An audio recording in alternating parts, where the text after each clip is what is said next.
Hi దోస్తులు, మేము చిన్నగా ఉన్నప్పుడు అడుగు పోయి కట్లేరు కోసుకుంటుంటిమి. అన్నం వండుకోనికి, రొట్టెలు చేసుకోనికి పోయి అడవికి వచ్చి కట్టెలు కొట్టుకొని ఇంటికి తీసుకొని పోతే అప్పుడు మా అమ్మ మా నాయన మాకు అన్నం వండి పెడుతుండే. కానీ ఇప్పుడు లేటెస్ట్గా గ్యాసులు వచ్చినాయి. ఆ గ్యాసులతోటి వండుకొని ఇప్పుడు పెడుతున్నారు. ఇప్పుడు వాళ్ళకు కట్టెల పొయ్యితో అన్నం వండరాదు, కూర వండరాదు, ఏది రాదు.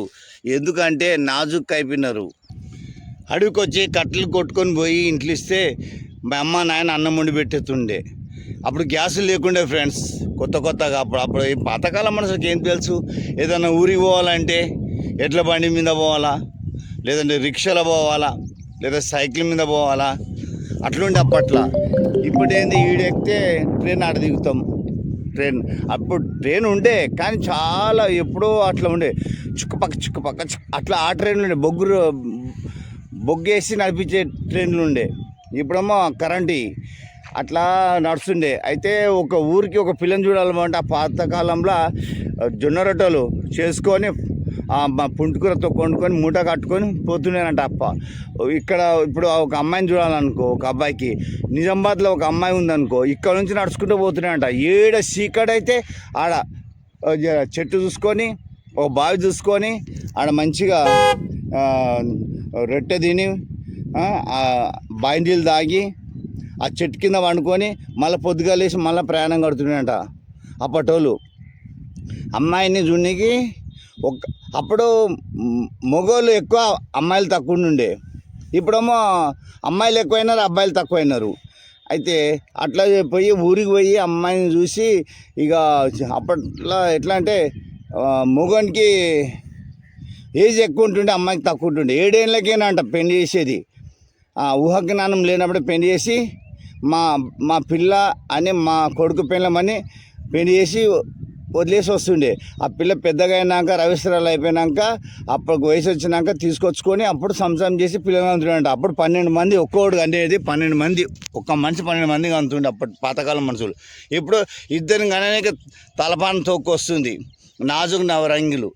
ఇంత ఒక 20-50 కిలోల వజన్ నెత్తి మీద పెట్టుకొని కట్టెల మోపు అడవికి వచ్చి కొట్టుకొని పోతుండే. ఇప్పుడు 10 కిలో బరువు మోయలేకపోతున్నారు ఇప్పటి కాలం ఆడోళ్ళు. అంతే, అట్లా పోయింది ఈ లోకం. అయితే ఇప్పుడు ఏంటంటే ఫ్రెండ్స్, ఇప్పుడు మన యుద్ధాలు అవుతున్నాయి కదా బయట దేశాలకు. వాళ్ళు యుద్ధాలు అప్పుడు మనకేదో ఊహాగానం లేని, అప్పుడు ఫస్ట్ యుద్ధం, సెకండ్ యుద్ధం అవుతుంది. ఇప్పుడు నాలెడ్జ్, టెక్నాలజీ వచ్చింది. ఇప్పుడు కూడా యుద్ధాలు అవుతున్నాయి, మనం చూస్తున్నాము. అక్కడ యుద్ధాలు అవ్వడం వలన మనకి ఇక్కడ పెట్రోల్ ప్రాబ్లం అవుతుంది, ఇంకా మనకి చాలా ప్రాబ్లం అవుతుంది. ఇంకా ఇంటర్నెట్ కూడా పోయే మూమెంట్ ఉందంట ఫ్రెండ్స్.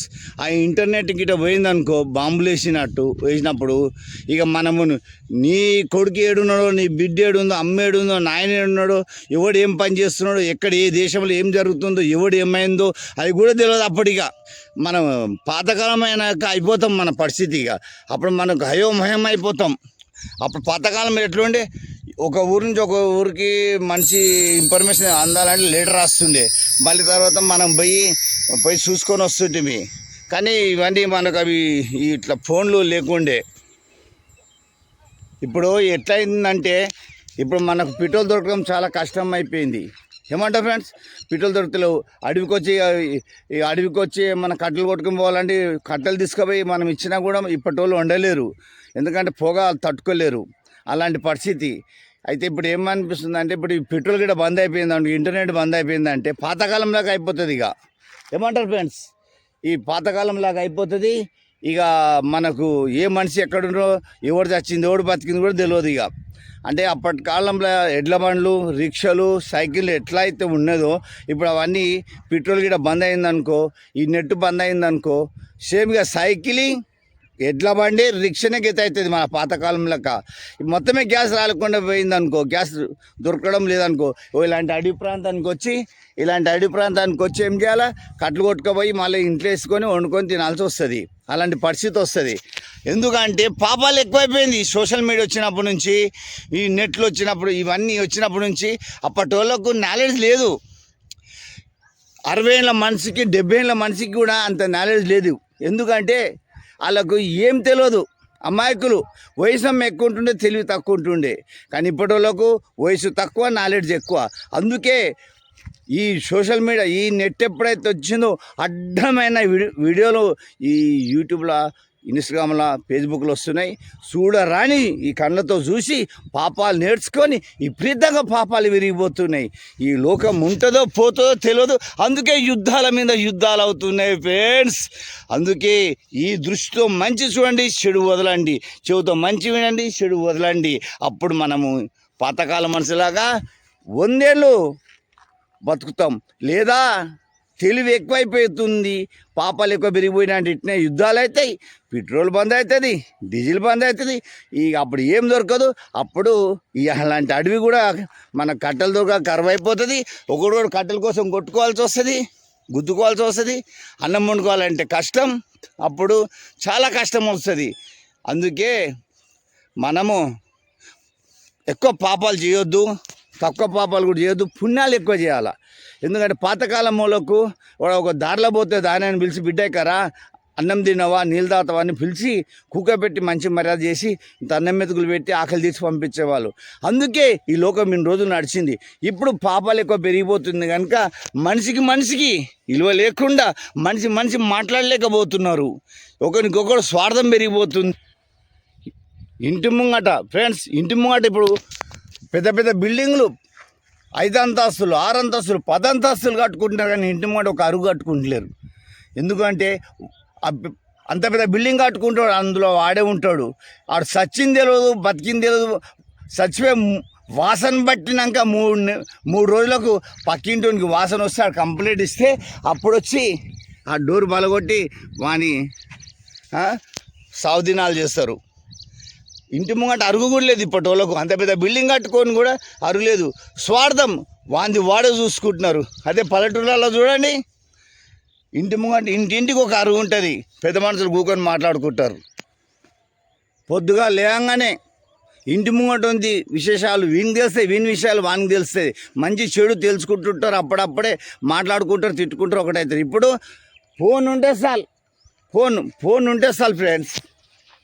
ఫోను ఉంటే చాలు, వానికి ఎవడు సోపతి లేకున్నా సరే డోర్లు వేసుకొని కిటికీలు వేసుకొని ఏకాంతంగా ఆడే రూమ్లు ఉంటాడు.